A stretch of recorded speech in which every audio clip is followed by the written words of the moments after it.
వరుస వరుసలైనటువంటి కథనాలు చూస్తున్నాం. మొదటగా తిరుపతిలో అందరూ అత్యంత భక్తితో తీసుకునేటువంటి ప్రసాదంలో కల్తీ నెయ్యిని కలపడం.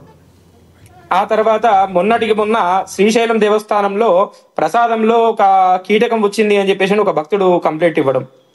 ఇప్పుడు ప్రస్తుతానికి హైదరాబాద్ లో ఒక డాక్టరేట్ చదువుకున్నటువంటి ఒక వ్యక్తి, ఇతర మతాలకు చెందినటువంటి ఒక వ్యక్తి డాక్టరేట్ పూర్తి చేసుకుని ఇక్కడ హైదరాబాద్ లో నివసిస్తూ, ఇక్కడి గాలి పీలుస్తూ, ఇక్కడ సదుపాయాలన్నీ కూడా అనుభవిస్తూ అత్యంత ఘోరంగా ఎక్కువ మొత్తంలో జనాలను చంపాలి, హిందూ మతంలో ఉన్న వాళ్ళని మెయిన్ గా టార్గెట్ చేయాలి, అత్యధికంగా ఎక్కడ ఉంటారు హిందువులు అంటే దేవాలయాల్లో ఉంటారు.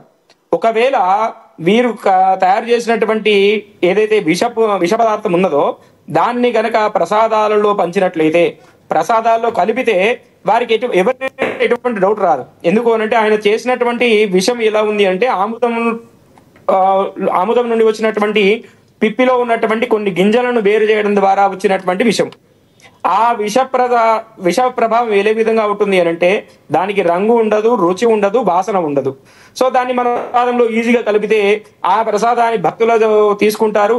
స్లోగా వారి యొక్క మరణం అనేది సంభవిస్తుంది కదా. అంటే ఎక్కువ మొత్తంలో మనం తొందరగా మనం హిందూ మతాన్ని మనము నాశనం చేయవచ్చు అనేటువంటి ఒక దురుద్దేశంతో ఈ యొక్క ప్లాన్ అనేది చేయడం జరిగింది. కాబట్టి సనాతన ధర్మం ఎప్పుడు కూడా ఏం కోరుకుంటుంది అని అంటే సర్వే జనా సుఖినో భవంతు. కేవలం హిందూ మతం వాళ్ళే బాగుండాలి, ముస్లిం వాళ్ళే బాగుండాలి, ఇతర మతాల వాళ్ళే బాగుండాలి అని కోరుకోదు. ఈ విశ్వంలో ఉన్నటువంటి ప్రతి ఒక్కరు కూడా బాగుండాలి, అందులో మేముండాలి అనేటువంటి కోరికను మాత్రమే కోరుకుంటారు.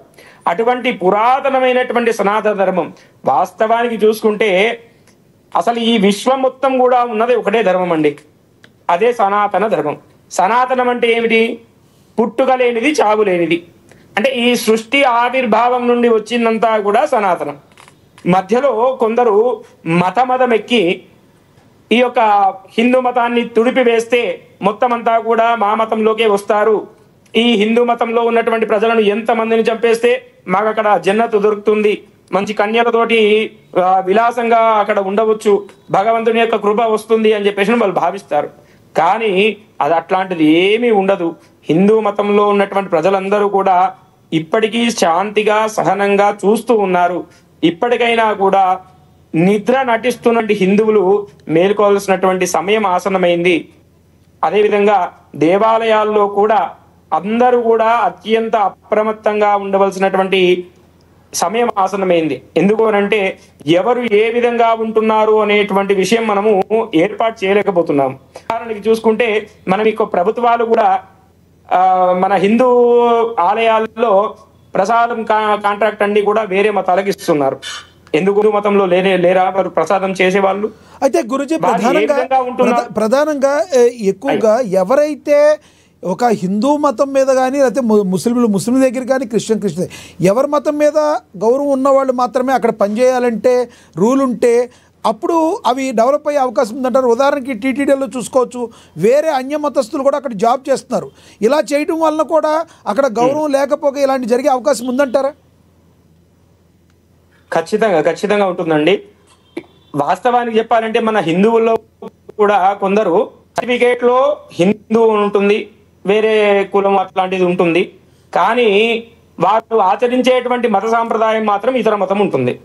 సరే, నీకు ఆ మతం మీద శ్రద్ధ ఉంటే ఆ మతాన్ని పాటించు, మేము వద్దంటలేము. మా మతాన్నే రండి, మా మతంనే పాటించండి, ఓర్పుగా ఉండండి అని మేము చెప్పట్లేదు. కానీ ఇతర మతం యొక్క నియమాలు పాటిస్తూ హిందూ మతంలో ఉన్నటువంటి దేవాలయాల్లో పనిచేస్తూ వారి ఆ యొక్క దేవాలయం యొక్క డబ్బు తీసుకుంటూ ఆ డబ్బును ఎంజాయ్ చేస్తూ ఆ హిందూ మతాన్నే టార్గెట్ చేయడం అనేది సహించరానటువంటి విషయం. కాబట్టి ఈ విషయంలో ఖచ్చితంగా దేవాలయ పాలక వర్గం కానీ, ఎండోమెంట్ డిపార్ట్మెంట్ కానీ ప్రభుత్వంలో ఒక సపరేట్ ఒక అధికారిని పెట్టి వారు ఏ మతాన్ని అవలంబిస్తున్నారు, ఒకవేళ వారు సర్టిఫికేట్ లో హిందూ ధర్మం ఉండి హిందూ మతం ఆచరిస్తూ బయట మాత్రం వేరే మతాలు ఆచరిస్తున్నట్లయితే వాళ్ళని ఇమ్మీడియట్ గా వారి యొక్క పదవి నుండి తొలగించి వారి మతంలో ఏమైనా చేసుకో, ఇబ్బంది లేదు. కానీ మన మతంలోకి వచ్చి మన ఆలయాల్లో పనిచేస్తూ మన భక్తులకు ఇబ్బంది కలిగేటట్టుగా చేయడం అనేది మాత్రము ఖచ్చితంగా అది ఖండించదగ్గ విషయము. ఈ విషయాన్ని మా ఈశ్వరీపీఠం ధార్మిక సేవా సమితి అదేవిధంగా భాగ్యనగర బ్రాహ్మణ సమాఖ్య తరఫున ఈ విషయాన్ని తీవ్రంగా ఖండిస్తున్నాం. గురుగారు మళ్ళీ వస్తాం మీ దగ్గరికి, మీరు అలానే ఉండండి. మనతోటి పవన్ కృష్ణమూర్తి గారు జర్నలిస్టు.